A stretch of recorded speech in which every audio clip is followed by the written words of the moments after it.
नांदेड जिल्ह्यातील नायगाव तालुक्यातील कुंटूर येथील प्राथमिक आरोग्य केंद्राची सुमारे 5,45,00,000 रुपये खर्चून उभारण्यात आलेली हायटेक इमारत सध्या वैद्यकीय सेवांनाभावी व कर्मचाऱ्यांच्या हलगर्जीपणामुळे चर्चेत आली आहे. माजी मंत्री व माजी खासदार गंगाधरराव देशमुख कुंटूरकर यांच्या प्रयत्नांतून उभारण्यात आलेल्या या इमारतीत अपेक्षित आरोग्य सुविधा मिळत नसल्याने नागरिकांमध्ये संताप व्यक्त होत आहे. केंद्रात तब्बल 16 कर्मचारी कार्यरत असतानाही रुग्णांना प्राथमिक उपचार न देता थेट नायगाव येथे रेफर चिठ्ठी देऊन पाठवले जात असल्याची तक्रार आहे. त्यामुळे परिसरातील नागरिकांना अनावश्यक त्रास सहन करावा लागत आहे.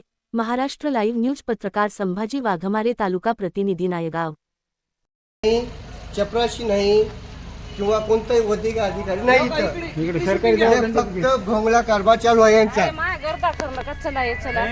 2 मिनिटं थांब. चला इकडे दाखव, इकडे सरकारी दवाखाना दाखव. नाही आम्हाला हा सर बोला. एमर्जन्सीला डॉक्टर नाही काय कामाचा मोठा दवाखाना.